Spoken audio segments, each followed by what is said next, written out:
Hello everyone, my name is Prakhar, and in this video, in this short video, we will today discuss how to approach history as a subject for UPSC preparation, both for the GS preparation and for the optional preparation.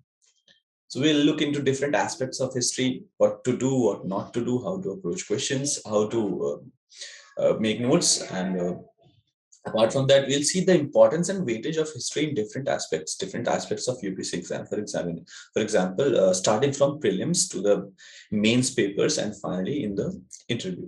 So, how history majorly determines the result that you are going to furnish finally is what we'll be seeing today.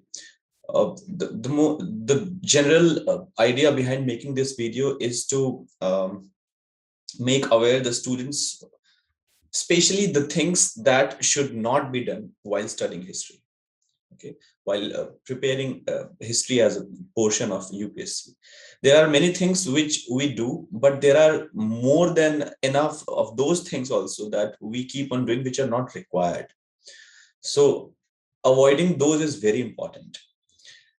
There have been some personal experiences of mine which I just get lost in reading the books of history which are not required for this exam. Well, later on, I realized that I am more of an academic mind than UPSC mind. So, so that's my problem. But in case you are preparing for history as an aspirant, you should avoid this habit. So let us get started with the video. Okay, so I've prepared a few slides to demonstrate what to do, what not to do, and the way the subject should be approached. Let's look at those slides.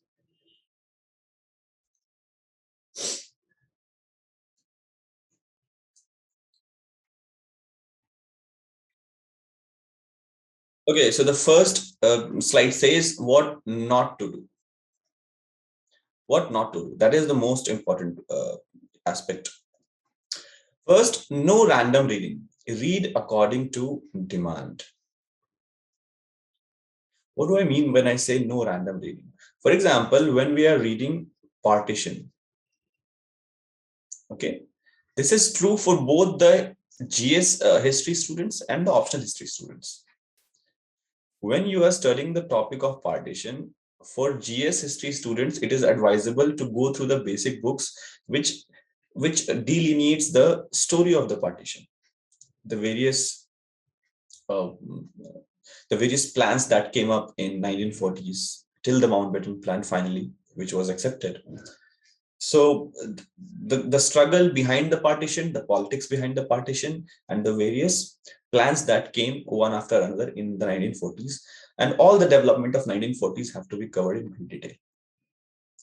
Now, all these details are given in your basic books that you can avail from the market. For example, Spectrum History, the consolidated book that is there. It takes material from both the Shekhar Bandyopadhyay and Bipin Chandra's Freedom Struggle book. So that is a fine source for you to cover partition for you. You don't require any extra knowledge apart from that. As far as optional students are concerned, they may get to the extent of discussions on various issues and various themes of partition. They may get to an extent of discussion on various views of historians on partition, how historians have interpreted partition in past. So as an optional student also, you can get at most at that extent. But if I get fascinated by the phenomena of partition and I start reading specific books written on partition, for example, by Aisha Jalal or for other historians, the books of other historians for that matter, that won't be rendering to the demands of my exam. That won't be delivering marks to me. That won't be fetching marks to me.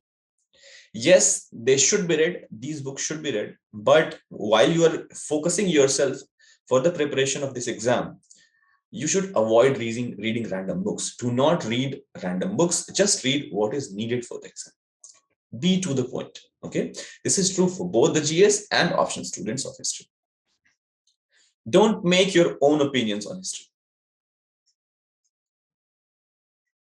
This mistake is done by most of the student most of the students, when I check the answer copies of the students, I see they write on their own. They make stories. You have to realize when you're writing a history answer, you're not writing an answer of a subject which belongs to literature. You're not an English literature student or a Hindi literature student. You cannot create stories of your own. You cannot create knowledge of your own. Okay, you cannot create your own opinions. Always give the opinions which are given by the historians, because you are not a historian, you are a student of history. You cannot reproduce a knowledge, sorry, you cannot create knowledge. You can reproduce the knowledge, but you cannot create knowledge. Okay, so it's too early for that, to create opinions on history or to create knowledge in history, to create additional knowledge in history, or for that sake in any subject. You'll have to get through a lot of readings academically and finally get into PhD and do a research work. So the syllabus of UPSC primarily concerns itself with the syllabus of graduation, and it's too early for that stage of a student to create their own opinions, and it will be fatal for them to even write it in exam. Okay, if the question answer checker is a professor and he's a good professor, he won't give you marks. He would instead cut your marks, because you cannot create your own stories if you don't know the answers in history. Okay, if you don't know the answers in literature, you can create something out of it. You can create stories, you can talk about it. If not even giving the answer precisely, you can talk about it, moving around the exact answer. But in history, that is not the option. You'll have to be precise. Marks are given in history for the precision. Don't attempt adding extra knowledge. As I already told you, you cannot add extra knowledge in history at this stage. Okay, so do not attempt adding extra knowledge. Just reproduce what has already been written, what has already been read by you. You are in no position to add extra knowledge to history. Okay, it takes a complete lifetime to actually do that, which is actually true. Don't attempt being innovative regarding content knowledge. You cannot be innovative in history specifically. You can be innovative in other subjects. You can be innovative in literature subjects, other humanity subjects also. You can be innovative there. But here I won't say there is no scope of innovation, but there is very less scope of innovation, because the kind of syllabus that you're dealing with UPSC in history is basically static. History as a whole is not a static subject. Okay, it moves with you. It is a very much an alive subject. It is very much an alive subject. But the kind of syllabus that they have provided you in UPSC, there you cannot be innovative regarding your content knowledge. Content knowledge is static in history.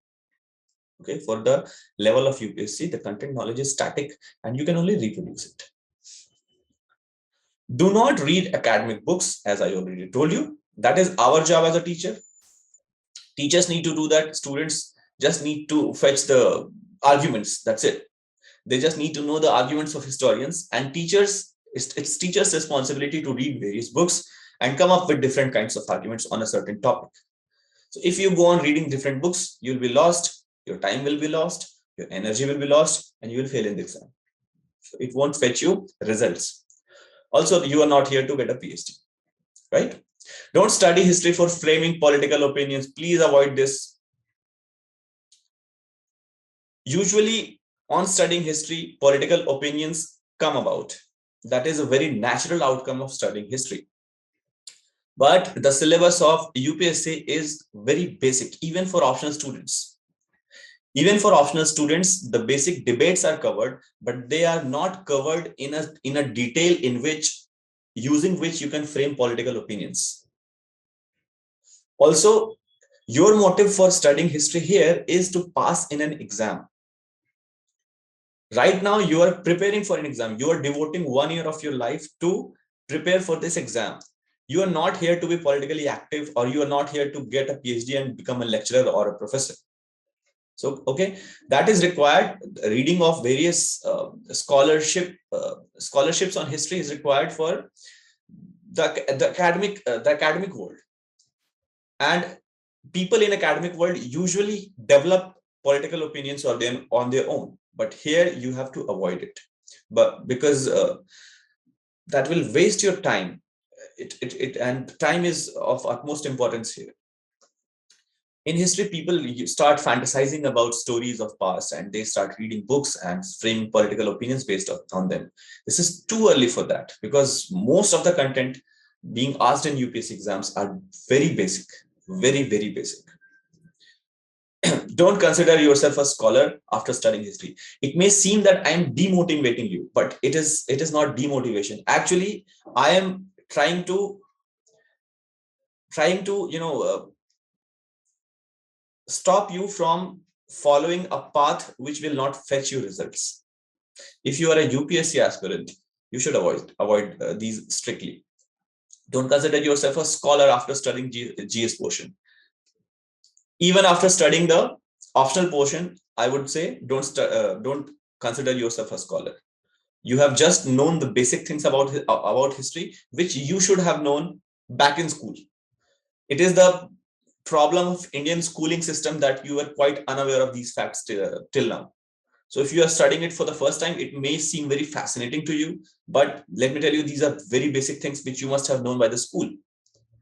And then the Indian schooling system is, how the conditions are there. They don't even have good toilets in the schools. So how can you expect the students to retain the knowledge when they come out of the school? So that is not required here. You are not a scholar. Don't consider yourself. Okay. Don't study Lucent. Avoid reading Lucent, because the kind of information that is given in this book is just it's a mere collection of information that is clubbed together without any sense. So if you read Lucent and you want to explore history, i'm sorry I'm sorry to say, but you will lose interest in history instead of developing your interest in history. Okay. So it's a very badly framed book. I'm seeing this but my opinions are my own. So please don't read Lucent. Read NCRTs. Start with basic books of NCRTs. That will be a fair choice. That will be a better choice, much better choice, because his UPSC exam of yes, basically demands and a development of understanding from you.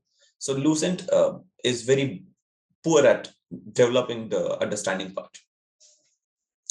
Don't watch juvenile YouTube videos and consider that this is true. Of course, also the films. You see, the films and YouTube videos that are created, based on fascinations on history and some mythological stories, they're all created just to earn money. Their sole motive is commercial. Their motive is not to teach you history. If you think that you can be taught history by watching historical films, I'm sorry, that is not the reality. Films and YouTube videos are created just for the purpose of commercial gains. They have nothing to do with the actual syllabus of history. So avoid watching those. Watch an entertainment movie instead, or revise a chapter instead. Revision will fetch you marks. Watching YouTube videos and these films, historical films, won't fetch you marks. Leave about marks. They are, in fact, most of the time incorrect about history. Okay. Don't ever read a source without marking. Yes, please do that. Mark each and every source that you are reading, because you don't have to read it only once. You have to revise it twice, thrice. So please mark whatever you are reading. Okay.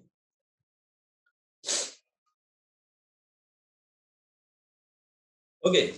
Next is what to do. Last one was what not to do. So first is stick to notes. Please make notes. Else you get lost in history, because history is an ocean of knowledge. There are different books, and all different books contain different kinds of sources. Not sources, different kind of information on various topics.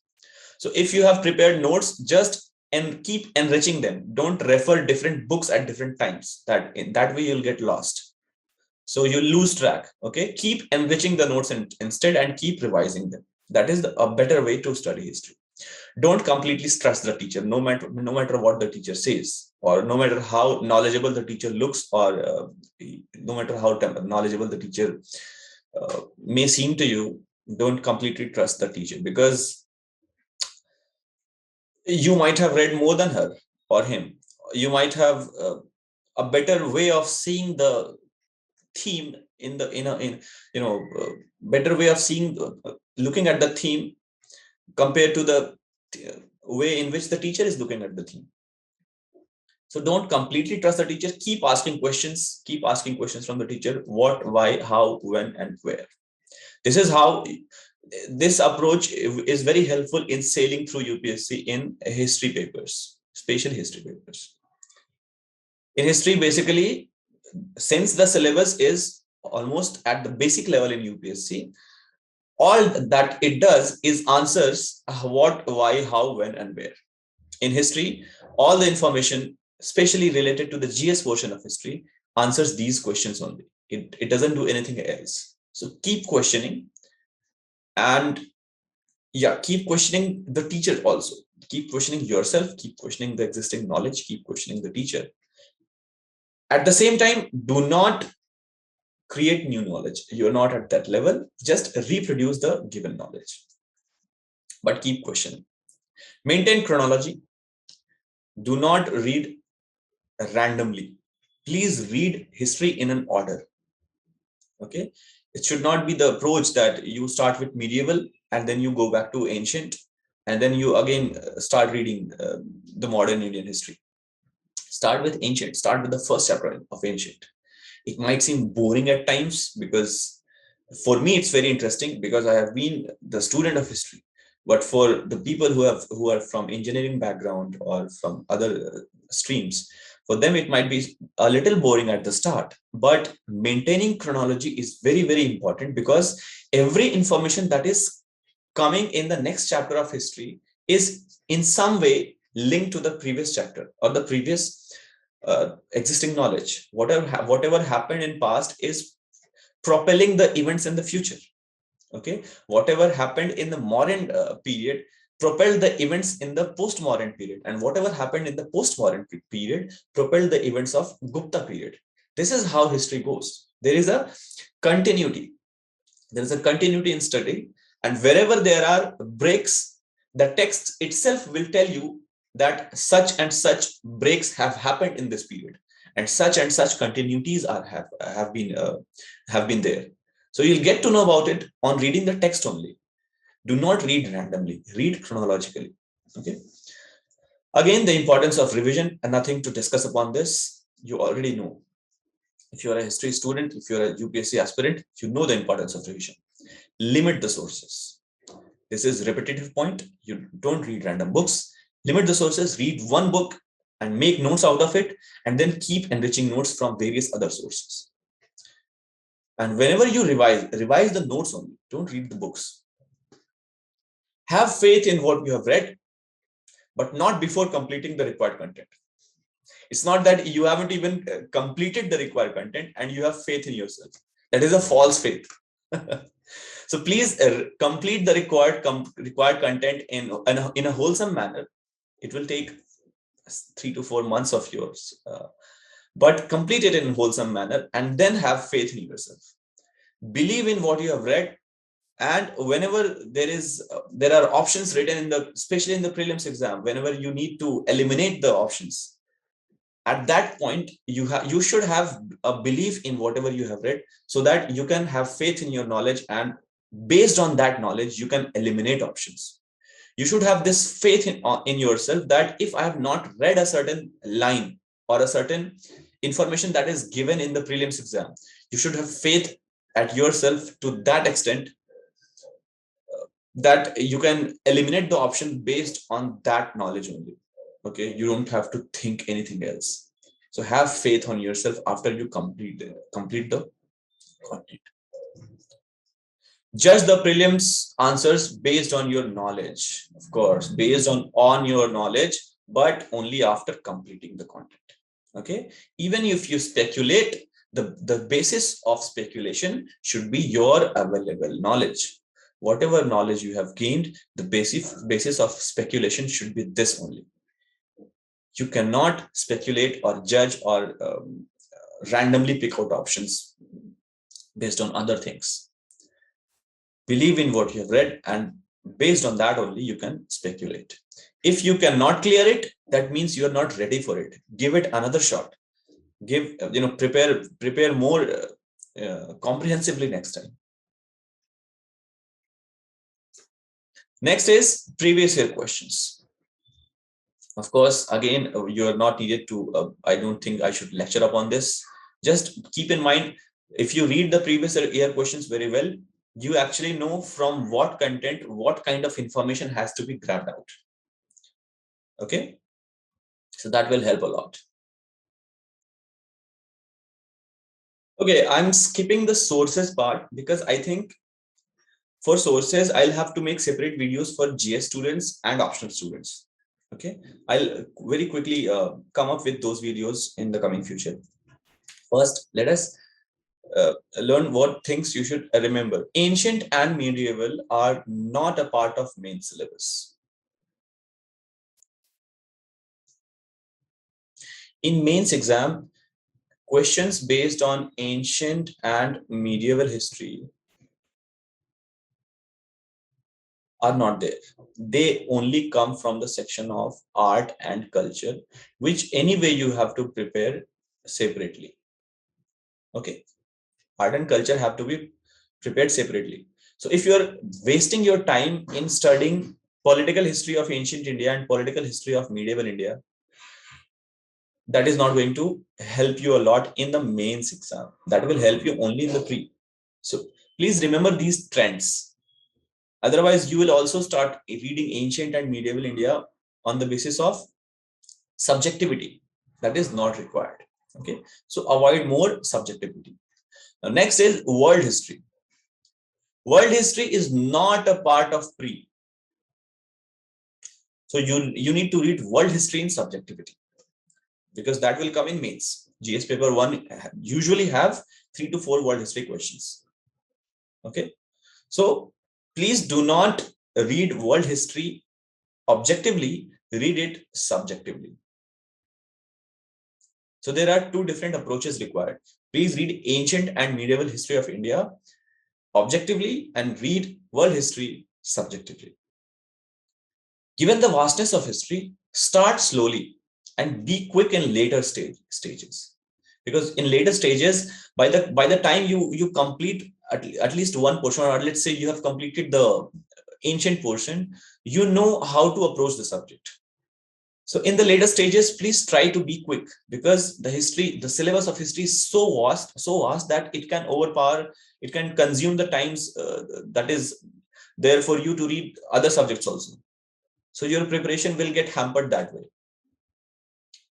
Avoid fascination. As I told you, history may fascinate you to an extent where you get lost in it and you lose the track and you leave the UPSC preparation. So history may fascinate you to that extent. Avoid fascination. Already there are ample of stories flying in the market, ample of stories and bluffing videos available on YouTube and social media. If you get into it, you are going to lead to nowhere actually. Okay, so avoid fascination. Historical events may fascinate to you at the level of academic explorations, and you are not here for academic explorations. You are here to clear an exam. Please remember it. You are here to clear an exam. You are not here to explore a subject academically. Completion of syllabus is not a guarantee. Delve deeper with time and pace of your preparation. So even if you complete the syllabus, it's not going to guarantee that you will get all the questions corrected. Yeah, it's a guarantee that you will get most of the question corrected. And it is true for all the subjects, I think, not only for history. It is true for geography also, polity also. Completion of syllabus in those, in all the subjects, all these subjects is not a guarantee that you will be solving all the questions. But it is a guarantee that you will be able to solve most of the questions. And that is what is required to clear at least pre. In the mains, you can you can complete the syllabus in a way that you answer all the questions, but in pre you need to answer most of the questions. No one can answer 100 out of 100 in pre, of course, and all is well. All is well. Okay, next we come to contribution of history in overall preparation. Pre, as we saw this year, there were 21 questions from history. Okay, just look at the weightage. GS paper 1 is almost completely based on history. Almost, this paper is almost history. Even if there are papers from society, even if there are questions from society and geography, there are very less number of questions belonging to those. The questions belonging to society are in a way linked to history only. So if you have read history, for example, if there is any question on caste or gender, right? So you have already read the history of these themes in history. So you may link those questions to historical knowledge that you have read and reproduce the answer. So first paper is almost history, leaving the geography part, of course. Now coming to GS paper 2, here the portion of constitutional development, the various acts of British India that finally led to the framing of the constitution, and the chapter on the framing of constitution, and the debates of Constituent Assembly, the debates. All these portions are already covered in history. So you don't need to read them twice for the preparation of GS paper 2. Also, some of the questions which directly belong to the polity in GS paper 2 may also be answered by studying history. For example, the separation of powers. So if there is any question in polity on the separation of powers, you already have read in world history the theory of Montesquieu. Montesquieu was the first one who came up with this idea. You already have a brief idea about how the age of Renaissance and Enlightenment inspired this separation of power. So you can come up with a good introduction and good conclusion at that for that sake. Next, GS paper 3. In GS paper 3, mostly economic history will be useful. Economic history of India, that or Indian economy that you cover up in economics paper, that also relates too much to economic history. The post independent economic history is also very much asked in the GS paper 3. For example, the land reforms and the economic policies just after the partition in the especially the second 5-year program. So all these sections are already covered in history, so that will help. GS in answering the subjective questions of GS paper 4, I think some concepts of history may help, wherein some concepts some questions may be based on philosophical basis, and in answering those you may quote some of the historians, some of the philosophers that you have studied in history. For example, Gandhi works everywhere. He can be quoted for almost every topic that there is, because his genre is such that he has covered almost all the things. And in the same way, Marx can be quoted, and there are ample of names. You name it, and it's there in history. Finally, essay. I would say in essay, if you are a good history student, you are usually going to score more, because in essay there are some added benefits that come up with studying of history. First, you know how to build a story, because you know how to answer chronologically, you know how to connect dots. Okay, and that is the writing skill that is required in essay. Second, there are 2 essays. First one may be very informative, which may relate to current affairs, but to answer that, you have to start with a historical background. And for most of the questions that come up in essay, there is a certain historical background that you have already read in your history paper. So that's going to help, especially the students of history optional. They can excel in the paper of essay. They can actually excel. because the kind of essay that is required in the kind of answer that is required in the essay paper of UPSC is almost the same in the way you approach a history optional answer. So history optional students are usually going to excel here. The second essay that comes is based merely on basically on the abstract ideas of morality, of philosophy, and etc., etc., etc. So even in those sections, history is going to be useful, because there is history, there is this intellectual history that is there, and history optional students there also are going to excel. Next, interview. In interview, I have seen all the even if you look at the recorded videos that are available on the YouTube channels of various coaching centers, you see they don't ask. Yeah, the questions are basically framed on the current affairs, but they don't ask directly on what is going on. They ask something related to that topic from a historical time frame. So of course, history students will excel in general. Enhancing geographical knowledge. History comes up with added knowledge of geography. If you don't know the geographical extent very well, you are not going to understand, especially the medieval and ancient part of history of India. So it enhances your geographical knowledge. Once you start reading history, your geography revision starts then and there.